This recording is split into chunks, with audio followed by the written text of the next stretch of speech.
Ladies and gentlemen, welcome to the Monday episode of the Fantasy 4, recapping all of last week's action. We got a game tonight. We got the Bears and the Steelers. What is likely going to be a low-scoring snooze fest between two struggling offenses. But we'll see. We'll see. Justin Fields turned it around last week, so we'll see what tonight has in store for us. But outside of that, we've had a strange week behind us. It's me, Mystic Mo, with you. Stens with you. Running through this. First things first, shout out Urban Meyer. I mean, what was that? What was that game? What was that with the Bills, man? That was some crazy, crazy stuff. Snooze fest of a game, but yikes. Yeah, it's the seventh largest upset since 1990. The Bills close as 15.5-point underdogs. Weirdly enough, Buffalo's been involved in 4 of those 7 upsets. So it's very, very strange. Like, definitely one of the biggest surprises in recent memory. Like, my mind goes back to when the Jets, when they didn't have a win last year and they beat the Rams. It's one of those type of monumental upsets here. A lot of people in terms of the gambling world got screwed. People had the Bills and teases and obviously money line parlays. But yeah, I mean, shout out to Urban Meyer. I mean, this is definitely a signature win so far for him in his Jaguars tenure. A job that a lot of people penned him to be the first coach fired.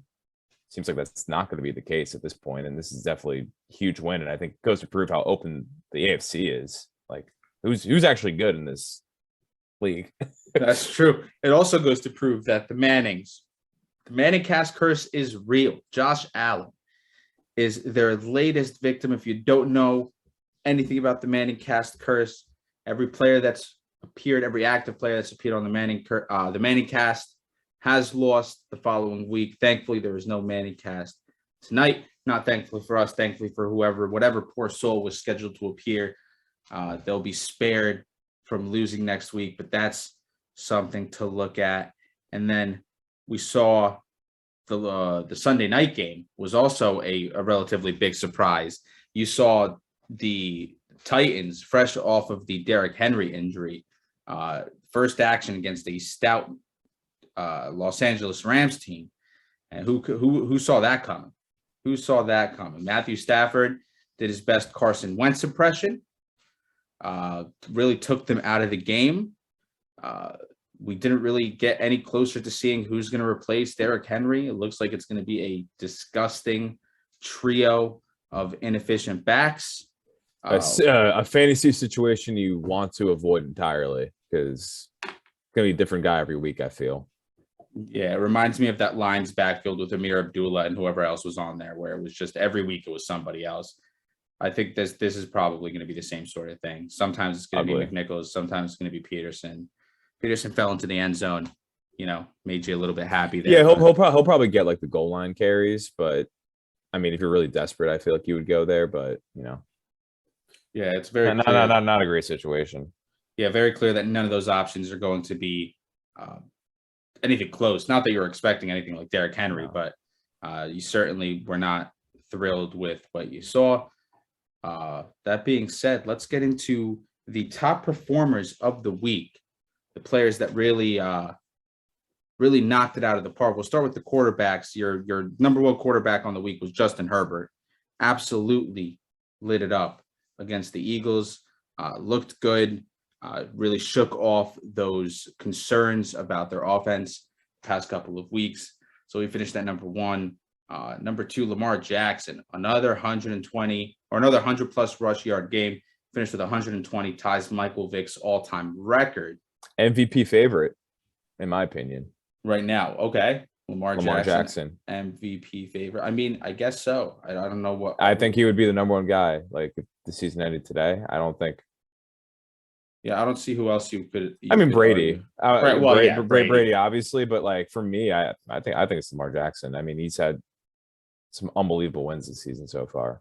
So I mean, it's too early, but I think solid pick right there. Yeah, Justin Tucker hit another one. You had Matt Ryan. The goat. He's the GOAT. Yeah, Tucker, easy money. He's the GOAT. Other than who's the guy that just retired? The old dude that was on the Colts for like forever. Adam Vinatieri. Oh, Vinatieri, Yeah. He'll give him a run for his money. But so Lamar Jackson, the Matt Ryan. Something that's interesting before we go too far. How about some OBJ buzz for the Chargers? How about that? Is that actually a thing? No, because there hasn't been rumors of what team is going to sign him yet, but that's an option. It's LA. I mean, personally, there's been no favorites so far as of this recording, but I think that's pretty interesting. That seems like a fit to me, man. Hopefully, I think my favorite location for him would be Atlanta.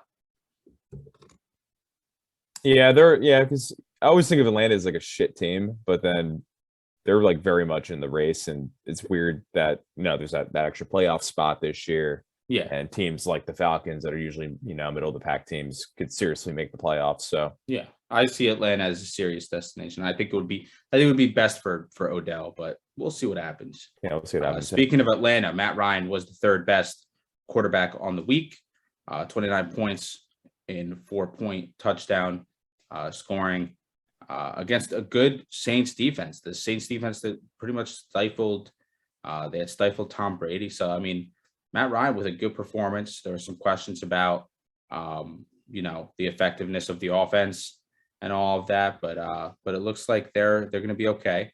Josh Johnson coming in at number 5. Surprise, surprise! It must be something. I mean, how cruddy Mike White? Mike White would have been the number 1 guy if he didn't get hurt. Oh, easy, absolutely, no doubt in my mind. But he was electric in the 2 drives he played. Yeah, no, absolutely. How cruddy is it though that every quarterback not named Zach Wilson for the Jets this year has been lighting it up? I mean, Mike White has 5 touchdowns to the year. Oh yeah, no, I'm very Zach biased. Wilson I'm very biased here, but this also lines up to when they put LaFleur back up in the booth instead of on the field, and the offense has actually been playing much better ever since he went up in the booth and wasn't on the sideline. So I'm going to attest that to our offensive coordinator actually having a good game plan and, getting more accustomed and growing into the role. But you have a point too. It's pretty funny that, Zach Wilson through like 5 games had X stat line, and then the combination of Josh Johnson and Mike White is like way above league average. No, absolutely. 100%. It's crazy. It's like crazy. And Josh Johnson's basically like the 4th guy on this team, basically. Yeah. A practice squad guy, and you just plug him in, and he's the 4th. There's really no explanation for it. Crazy. We'll see what happens. Mike White reportedly healthy and going to probably start next week. So we'll see. We'll see what happens there. Yeah. Carson Wentz rounds out the top 5 at 24 points. We'll talk a little bit about him later. Teddy Bridgewater at number 6, 22 points. Crazy game out in Dallas. The Broncos going in there and beating the brakes off the Cowboys. Really nutty performance there. We'll talk about that in a little bit. Kirk Cousins, 22 points, putting up a modest performance. Jimmy Garoppolo in that absolute smackdown where the Murray and DeAndre Hopkins-less Cardinals absolutely mollywopped the 49ers. That was another game where bettors got burned pretty bad. Yeah, Kyle Shanahan, a little bit of a fraud. Yeah, no, he's a little bit of a fraud. I don't like him. We'll talk about you're gonna let Colt McCoy beat you at home? Like, what's going on here? Their home record over the last 2 seasons. Oh, it's really bad. That's like the House of Horrors. Yeah, no, and they don't win at home. Trey Lance is going to be out there soon. Irrespective of whether or not it's going to be better for the team, I don't think it's going to be. I don't think Trey Lance is better than Jimmy Garoppolo, but he's going to be out there soon. That was ugly. But not good. We'll see. Speaking of ugly, Dak Prescott, who garbage time really propelled him here. He's at number 9 and 19 points, and the Browns following their divorce with Odell Beckham, who we spoke about a little bit earlier. Baker Mayfield puts up 17 points, finishes the QB 10 on the week. Yeah, Baker has one of his better performances of the year as OBJ gets cut. appropriately. Yeah, you had to have seen it coming. I mean, it just lined up perfectly. But a lot to discuss here, right? We got some things that we'll bring up later, but really a strange combination of players in the top 10 here. But almost equally as strange is the top 10 in running backs. James Conner. Boy, oh boy, Chase Edmonds gets hurt on very early on in the game. James Conner takes over the lead back role and absolutely kills it. 38 points in half PPR. Just an absolute monster performance. James Conner through 9 weeks is the RB6 in standard, the RB12 in PPR. And since week 3, only 1 week with no touchdown. And 3 of those 6 weeks, he's had 2 touchdowns. So James Conner absolutely lighting it up. Stens, if you have him on your roster, league winner, in my opinion, and especially with this turn of events of now. Is there a report on Edmonds' injury as of high ankle sprain, likely to miss several weeks? Okay. So James Conner is going to be the primary back on this team for at least the next couple weeks. You don't have faith in Eno Benjamin? Eno Benjamin is someone we'll talk about tomorrow on our waiver wire show, but definitely someone that's interesting and intriguing. Yeah, but it's like to this point, Connor's been putting up numbers and basically a split. And I don't think that same split's going to happen with Eno Benjamin. So, I mean, if you're a Connor owner, you have to be ecstatic. Yeah, absolutely. Times are good. Absolutely. And the argument before was the touchdown regression is bound to come. And now the argument against that is even if it does, the added volume, the added opportunity. James Conner's never been a super efficient runner, but you give him more touches, he'll have more yards. He's in a great offense. And yeah. I mean, now he's already getting all the goal line carries. And now without question, the only guy who could possibly vulture goal line carries from is Kyler. So, yeah. So Conner, fantastic position. Yeah. Jonathan Taylor put up a nutty performance also on Thursday against the Jets. 33 points was the presumed RB1 on the week until James Conner went absolutely crazy. Very fantasy relevant game on Thursday, by the way. Like, it was such a weird Sunday of football. Like, we're looking at these lists right now, and that freaking Jets and Colts game has like players in all these top 10s. They do. It's very weird. That's pretty crazy. Yeah, Nick Chubb, welcome back. 29 points, 2 touchdowns. 120 yards plus. So looked really, really solid in that resurgence Browns game that saw them beat the brakes effectively off of Cincinnati, who had a couple weeks earlier beaten the brakes off of the Ravens. So again, really strange week of football. The Bengals also losing last week to the Jets. So, I mean, the last couple of weeks, I'll tell you, they've been weird in a variety. Yeah, I'm happy. Like, we do this show, we talk about fantasy, and I'm like really locked in on fantasy now because I've been staying away from betting the NFL. And if you are an NFL bettor, I don't know. You're pulling your hair out. Yeah, you're pulling your hair out. It's a tough league, man. Any given Sunday. For Joe Mixon at 26 points, you know how it is. Crazy opportunity. Put in another performance. Nyheim Hines really carved up the Jets. This Mo dies. Yeah, no, sorry about that. Had to give a little cough. Nyheim Hines comes in, 19 points. Alvin Kamara, 18 points. Looked good. There was some concern about him as well with Taysom Hill. Introduction into the offense, vulturing touches. Not throwing to him as often, but he was pretty immune to that, did well. Cordero Patterson coming in after that at 17 points. There was also questions with him with Ridley after Ridley had gone into the PUP list. Just isn't going to be there for the next several weeks.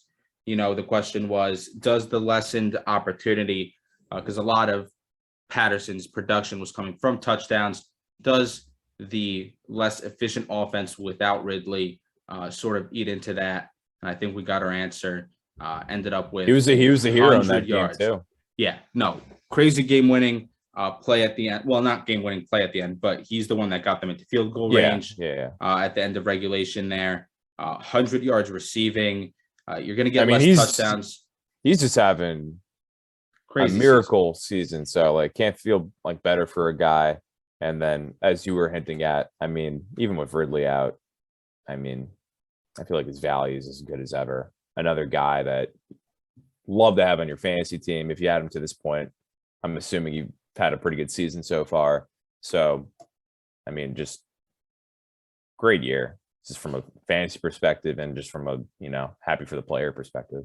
Yeah, he's the running back 8 on the year in standard and 6 in PPR. So that's phenomenal. Having an absolute crazy season. Melvin Gordon, 17 points. Another game where both owners are satisfied. If you started Javonte Williams, you were happy to see him have a 100+ yard game. He's a beast.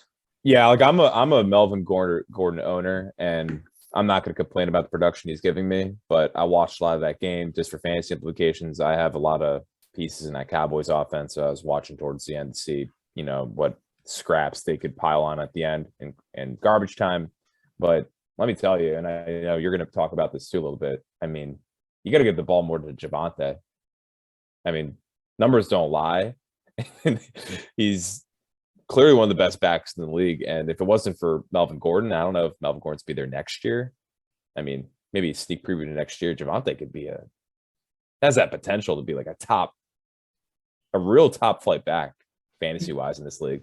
Yeah, no, absolutely. He's really coming into his own. He's really looking good. And with Melvin, I can't imagine Melvin Gordon's going to be there next year. And if he's not, and that's his backfield, Javonte Williams is going to end up being a very, very solid option. And then rounding out your top 10, you had Devonta Freeman. There was no Latavius Murray in this game. He finished with 15 points. So he rounds that out. It's still Lamar, though. Lamar Jackson, 120 yards rushing in this game. Absolute monster. And I'm sorry, Devonta Freeman was actually 9. Devonta Booker finishes and rounds it out, the top 10. The Giants with that big win against running the Raiders. Backs do not matter. They don't matter. It looks like it. And if you think running backs don't matter, this list of wide receivers, the top wide receivers. We were talking before the show, and I didn't see this list until Mo showed me the list, and it's one of the most appalling lists I have seen. I'll take it away. Again, this Jets Colts game produced some elite fantasy performances. Elijah Moore, 24 points. You saw him get 2 touchdowns. Feed 8. Let's go. Corey Davis was not in the game. Robert Saleh came out today, said that he believes that Corey Davis will be playing this week. So we'll see. This was a big performance for Elijah Moore. There's big hopes for him. As long as my guy Mike White is in there and LaFleur is in the booth, I think Elijah Moore is a legitimate fantasy piece moving forward, in my opinion. Big hopes. We'll talk about him tomorrow as well on our waiver show. Devonta Smith finally has that big game that everyone's been talking about. He finishes at the second spot, 20 points. Jalen Hurts looked significantly better in this game against what's been a solid. The Chargers secondary has been pretty solid this year. They were missing a couple starters, so they took advantage of that. Good to see Jalen Hurts take advantage of that, and didn't have the best game himself, but Devonta Smith finally had that big performance. Olamide Zaccheaus rounds out the top 3, 19 points, 2 tutties in that game. New Jersey's own represent. Very strange performance there. 2 touchdowns, right? Didn't have a lot of yards, but whatever gets the job done. Even more obscure, Malik Turner. Cowboys, nobody played him, I'm sure. I can't imagine he was started anywhere. He had 18 points. Tim Patrick, 17 points. We'll talk about him again on the waiver wire show. He seems to be someone that's like perpetually on the waiver wire. And I feel like week after week, he's a solid player. Yeah, he shouldn't. I know that he gets dropped in he's been dropped in our league like 3-4 times. And every time it's just shocking, but also like, I don't pick him up. I've tried to pick him up a couple times, but I just get outbid, but he ends up getting dropped. I guess he's just an afterthought, but big performance this week. Keenan Allen, a big performance this week. We talked about how he was a buy low for a lot of us a couple weeks ago. And I don't think I would get a touchdown.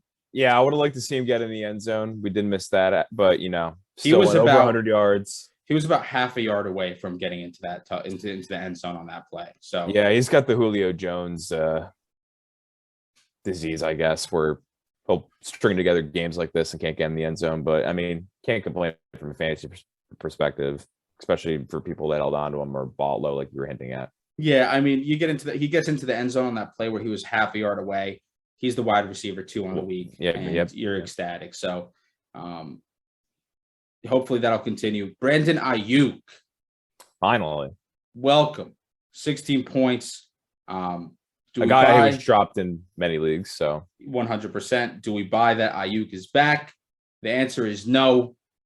For me personally, Ayuk has hurt me in many different ways, in a variety of different methods.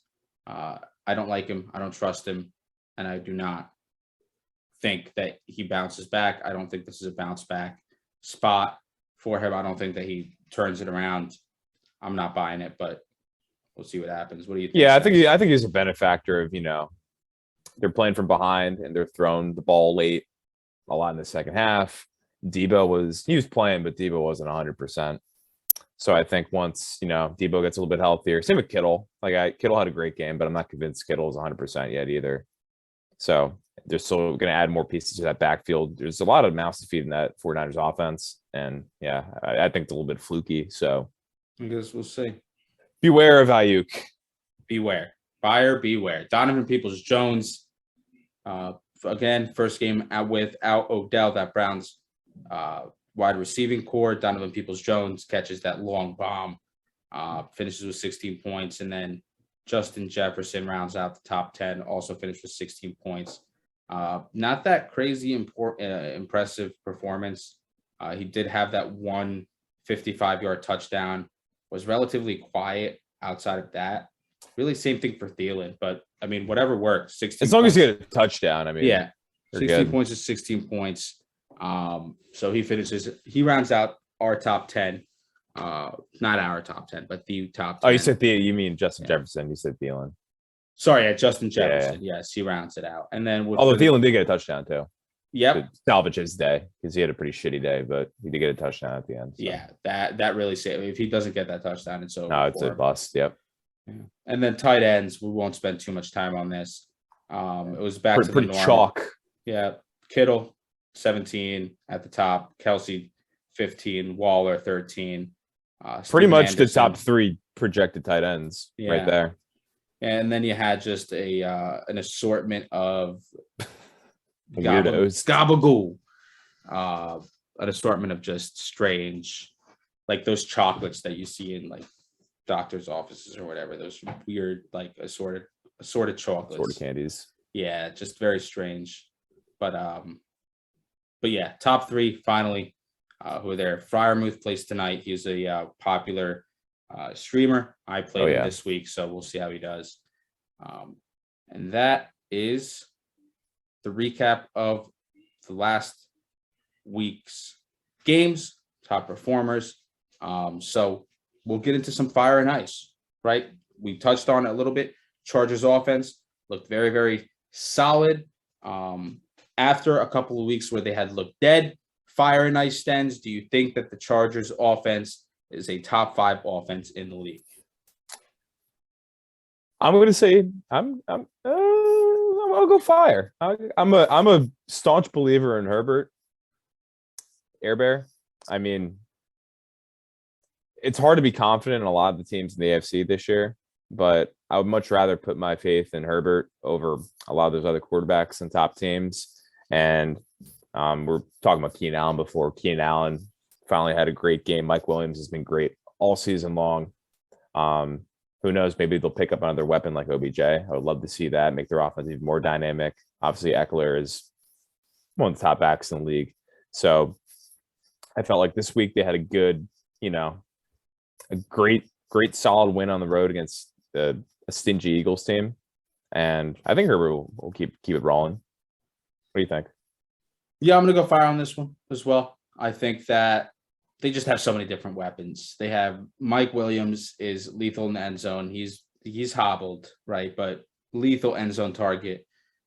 Keenan Allen, old reliable, super solid.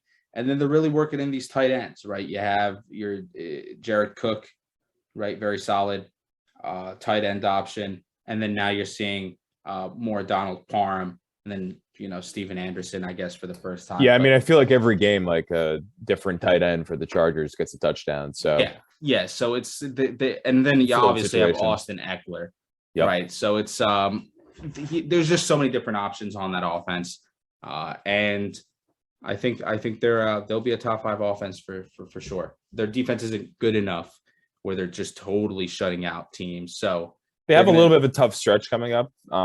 Like quick preview, they play the Vikings this Sunday. That should be a great game. But then after that, they get the Steelers and the Broncos. So 2 pretty solid defenses following that. So we'll be interested to see what Herbert does in the upcoming weeks for the first place Los Angeles Chargers.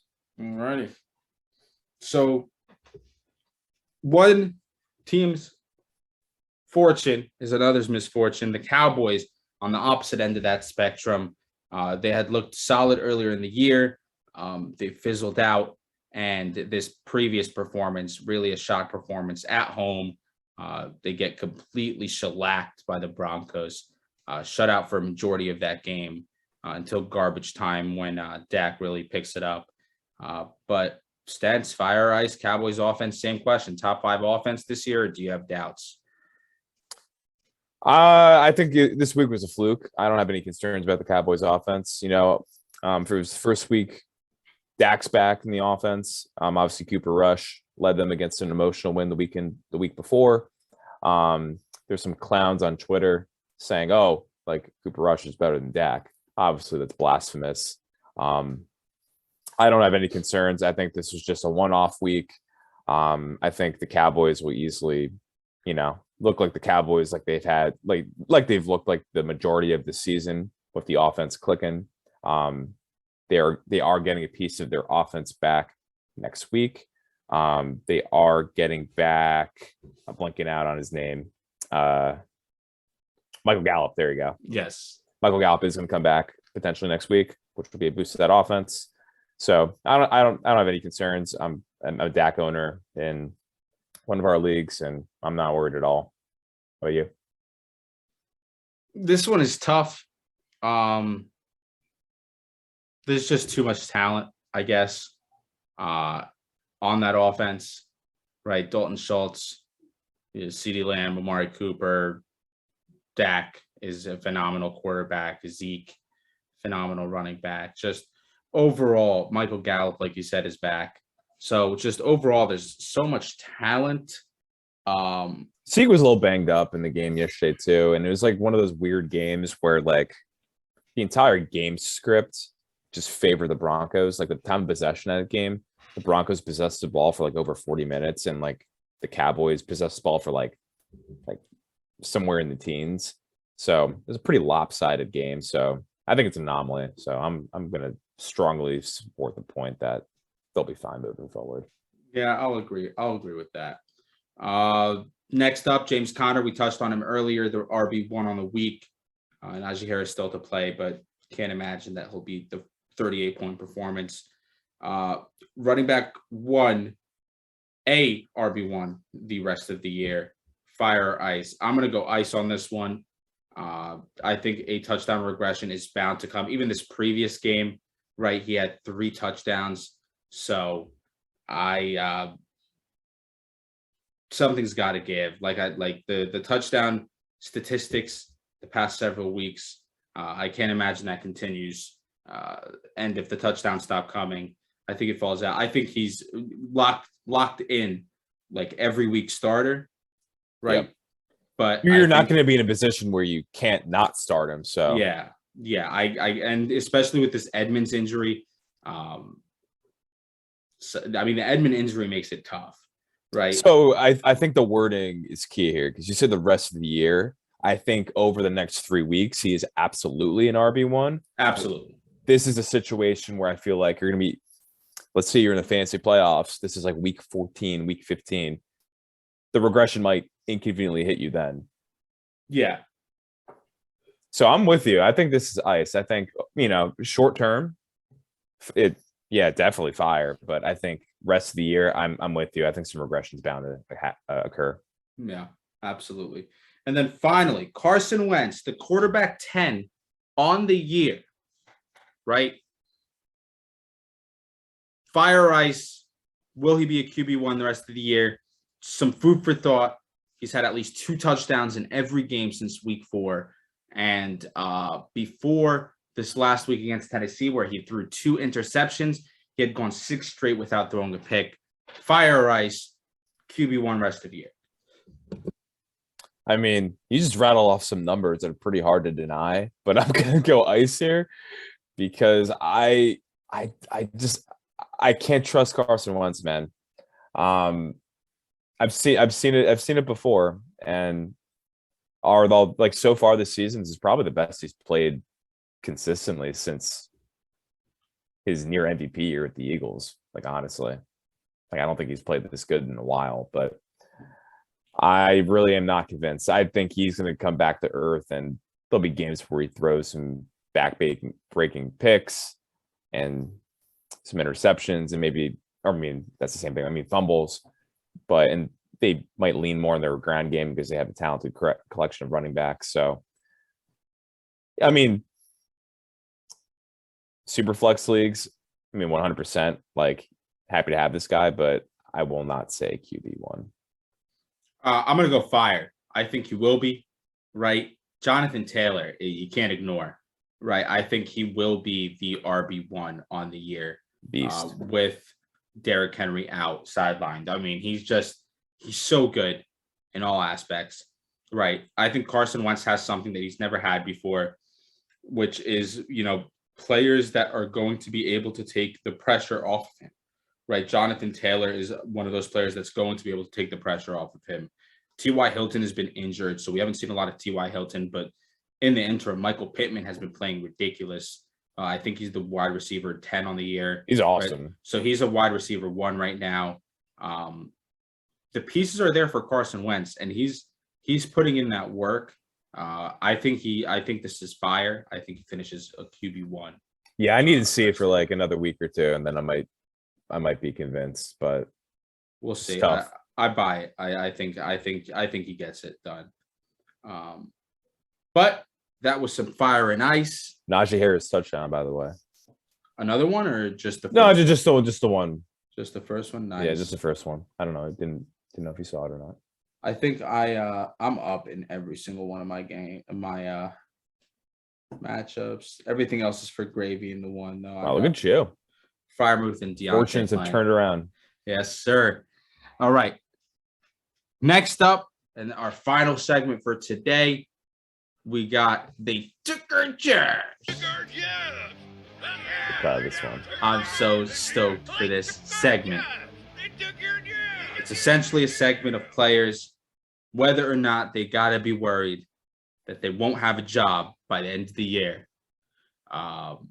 Which, a little bit of exaggeration, right? It's really more so how is the work going to be split rest of season? Is there a concern? And first up, I think this is a question that's on everyone's mind. First things first, Jordan Love. Jeez Louise. The Packers overmatched. The Packers have fumbled this worse than anyone that I've ever seen, right? If you thought Aaron Rodgers' asking price was high before, right? You're going to have to give him a key to the city, and he should already have one. Yeah. It's incredible how badly the Packers have messed this up. But did they even prepare Jordan Love for this game? Because he didn't look like it. It was horrendous. It's just so bad from top to bottom. Just it wasn't all on him. Mason Crosby too. Like, Yeah, but you got the going on here? Chiefs, right? You got the Chiefs. You got to be doing work against the Chiefs. They were the worst defense in the league. Just it was bad.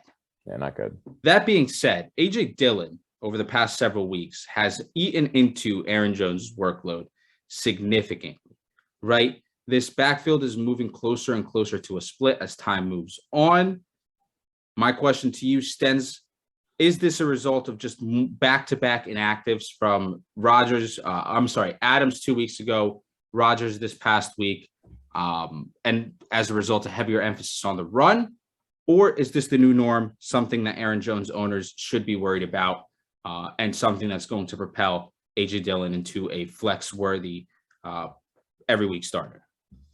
So a couple of things here. I don't think Aaron Jones owners necessarily need to be worried, because I think A.J. Dillon at the same time, especially once Rodgers gets back here, could still be flex-worthy. I think it's a fluid situation here. I mean, I feel like this entire season so far, they have been getting Dillon that work as a nice, like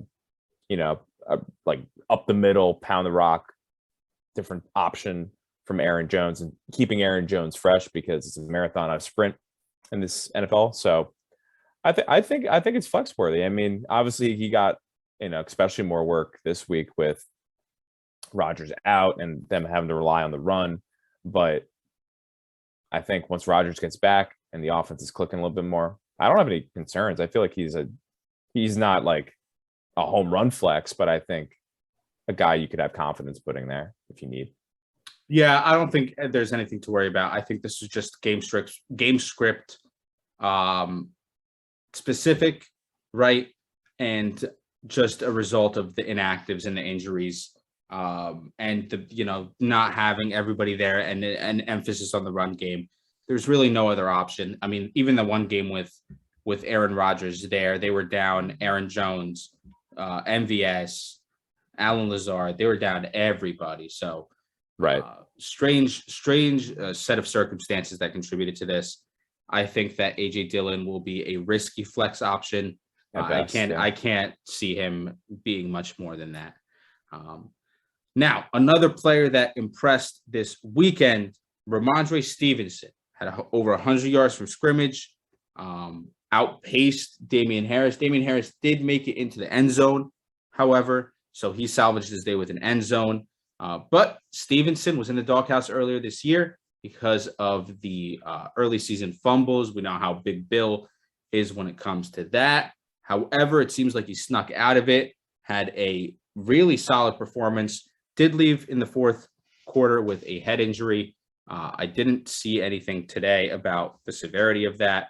But Stens, do you have any concern for Damian Harris? What's the dealio with that? Oh, no, not at all. I mean, the Patriots ended the game with one healthy running back. And as you mentioned, like Harris and Stevenson both suffered head injuries, and they both exited early from that game, probably out of precaution because, didn't really need them. They were in control of that game. Sam Darnold is horrendous and one of the worst quarterbacks I've ever seen in my life. And Bill Belichick owns Sam Darnold, by the way. I had to go through this podcast saying something about Sam Darnold, because every single time I've been on a podcast, I have talked shit about Sam Darnold, and I am just happy I was proven right there. He is a fraud. But anyway, besides that, I don't really have any concerns. Damon Harris is still the lead back in that offense, and even in the game where he gets hurt, he still finds his way into the end zone. And the Patriots are definitely trending up. Yeah, they're 5-4. So I feel like they're not going to win the division. They still have to play the Bills twice, which will be interesting down the stretch. But I think they're going to be a playoff team. And as the offense gets more consistent with their pieces, I have no concerns about Damon Harris. What do you think, Mo? I am a little concerned, right? The Patriots have never been the type to use a workhorse back, right? I still think Damian Harris, like this week, is a good example. I still think he'll get like the goal line stuff, so he'll have a relatively safe floor in that sense. However, I do think that earlier he did dominate the backfield in terms of touches and stuff like that. I don't think that's going to be the norm moving forward. I think that Stevenson will carve a role here, and I think that we'll see more so what we're used to seeing from the Patriots, which is a running back by committee. I'm a little concerned for Damian Harris. I think he's currently the running back, I think 16. So he's 14 in standard, 16 in PPR. I think. I feel like for what most people rank him as, and it's an RB2 in fantasy, I have no concerns that he's going to maintain that for the rest of the year. Yeah, I think he'll fall further. Like right now, he's like a top end RB2. I think he'll be a back end RB2 by the end of the year, but not a crazy fall off. Very serviceable, 100%. So no crazy panic, but less expectation than before. Ladies and gentlemen, due to some technical difficulties, the end of our episode yesterday got cut off in the "they took our jobs" segment, but we reached everything that we wanted to discuss. As always, thank you so much for listening. If you guys have any questions, comments, suggestions, always feel free to reach out. You could send us a message through our website, messages us on socials, the Fantasy 4 Show on Facebook, at official F4 Show on Twitter. You could always email us questions at thefantasy4.com. Whatever method, whatever is easiest for you, reach out to us. We'd be more than happy to answer any of your questions, and we'll see you guys next week.